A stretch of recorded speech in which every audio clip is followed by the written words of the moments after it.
నాకు అర్థం కానిది ఏంటంటే వాళ్ళ నాన్నలు ఎలా అయితే మీతో అలాగే ఉన్నారో వీళ్ళు కూడా అలాగే మిమ్మల్ని ఫ్రెండ్గా, అలాగే వాళ్ళు మిమ్మల్ని చూడటానే వీళ్ళు మిమ్మల్ని చూడటానే, అదేంటి ఆ మ్యాజిక్ ఏంటి? నేను ఐఎమ్ వెరీ యంగ్ మనసు by heart. Okay. So I never behave that. నేను ఆ రేంజ్లో ఉండి ఈ రేంజ్ని ఇప్పుడు బిహేవ్ చేయాలి. బన్నీ దగ్గరికి వెళ్తే బన్నీలాగా ఉంటా, ఓకే తారక్ దగ్గరికి వెళ్తే తారక్లాగా ఉంటా, ఓకే చరణ్ దగ్గరికి వెళ్తే చరణ్లాగా ఉంటా. వాళ్ళతో గర్ల్ ఫ్రెండ్స్ అమ్మాయిలని మాట్లాడతా.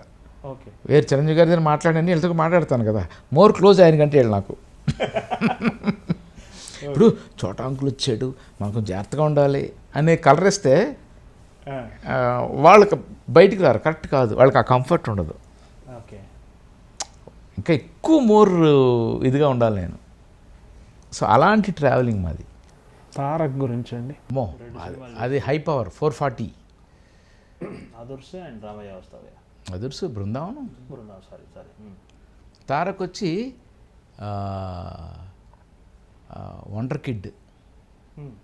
తారక్ని వాళ్ళ అమ్మగారు పెంచిన విధానం, అటు Kuchipudi Bharatanatyam, at the same time tennis, shuttle, ఇలాగా తారక్ని ఆవిడ తయారు చేసింది.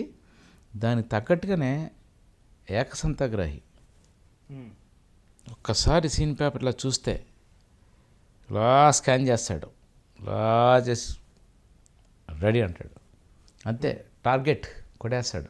వన్ మోర్ ఉండదు, ఏమి ఉండదు.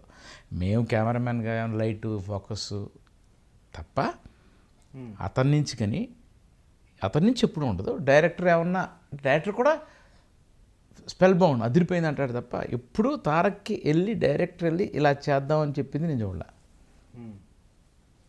Is wonder kid, wonderful. 7 o'clock రమ్మంటాం రేపు మార్నింగ్ షూటింగ్, 6:30 వచ్చి కూర్చుంటాడు. వచ్చాడు కదా షార్ట్, నువ్వు నన్ను 7 రమ్మన్నావు కదా, నేను రానంటాడు. మేకప్ వేసి రెడీగా ఉంటాడు, న్యూస్ పేపర్ చదువుతుంటాడు. ఏనా నేను త్వరగా వచ్చాను, నీకెందుకు 7కి నేను రాకపోతే అడగా, త్వరగా వస్తాను నేరమా, సరే వచ్చేసావు కదా షార్ట్ పెట్టంటే నేను ఎందుకు రావాలి, ఎందుకు 7 చెప్పావు, మేము 6:30 చెప్పొచ్చు కదా, నేను రాను. ఇలా ఉంటుంది. Okay. Wonder kid. Sir Balakrishna గారితో పనిచేసే అవకాశం లేదండి, మా అద్దరికి కుదరట్లా, మిస్ అయిపోతా ఉన్నాం. పూరి జగన్నాథ్ బాలకృష్ణ గారిది ప్రయత్నం జరిగిందా ఇంతకుముందు? పూరి సినిమా చేద్దాం అన్నాం ఆ మధ్యన ఒకసారి. బెల్లంకొండ సురేష్ ప్రొడ్యూసర్గా పూరి జగన్నాథ్ బాలకృష్ణ గారు కథ దగ్గర ఏదో ఇది అన్నీ ఓకే అని కుదరలా. ఆయనతో చేయాలి. ఆయన ఒక అంటే నేను వాళ్ళ నాన్నగారితో పనిచేస్తున్నాను నేను అసిస్టెంట్గా. బొబ్బిలి పులి, తర్వాత విశ్వరూపం, సర్దార్ పాపారాయుడు, ఆయనతో పనిచేస్తున్నాను నేను. ఈయనకి బాలకృష్ణ గారితో ఏంటి తెలిసిన, 15 రిఫ్లెక్టర్లు వేసేసినా సరే వేడిగా ఉందనడం కానీ, ఎండ ఎక్కువగా ఉందనడం కానీ అయ్యే ఉండవు. ఆయన అలా మార్కులో నించున్నాడంటే కంఫర్టబుల్గా ఎన్ని లైట్లు కావాలి లైట్లు వేసేసుకోవచ్చు. అండ్ హై ఎనర్జెటిక్, చాలా అంటే చాలా ఫాస్ట్గా ఉంటాడు ఆయన. చిన్న కిడ్ అనుకుంటూ ఉంటారు ఎప్పుడన్నా మీరు గెలిచినప్పుడు మనం ఇంకా ఆయన ఎక్స్ప్రెస్ చేస్తాడు, నేను ఎక్స్ప్రెస్ చేస్తాను. మా తమ్ముడిని ఒక్కోసారి ఆయన నువ్వు చోట శ్యామ నాకు కన్ఫ్యూజ్గా ఉందంటాడు. ఒకసారి ఇంటర్వ్యూలో కూడా ఆయన మా చోటతో కూడా నేను ఒక పని చేసేయాలి, పని అయిపోద్ది అన్నారట ఆయన. చేస్తాం, ఏదో చేయాలి ఆయనతో. పైగా మొన్న సినిమా చూసాక ఇంకా ఫ్యాన్ అయిపోయినాయి నేను. గౌతమిపుత్ర శాతకర్ణి హార్డ్ వర్క్ అద్భుతం. నేను మిమ్మల్ని అర్థం చేసుకున్నంత వరకు, నేను చూసిన 30-40 యాడ్స్లో మీరు మోర్ రొమాంటిక్ అని నాకు అనిపిస్తుంది. 100%. And I love my work. అందులోనే రొమాన్స్ ఉంది. అది ఓకే, దాన్ని నేను కాదంటలేదు. అండ్ సహజంగా ఉన్న మోడల్స్ అందరు ఎస్. చిరంజీవి గారి ఆ సినిమాల టైంలో అప్పుడు కూడా ఇలాగే ఉండేవాడిని.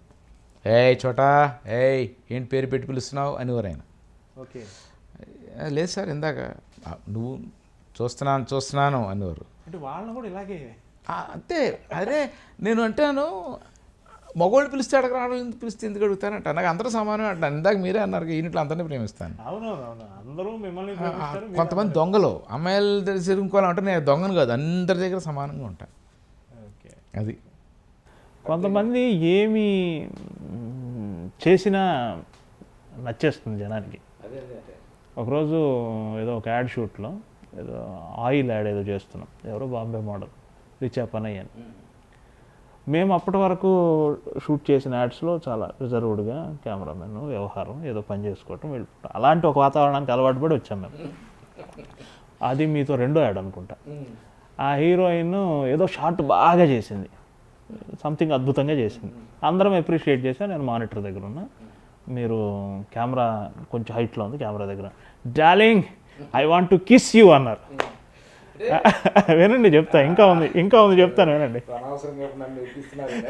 కాదు వినండి చెప్తా.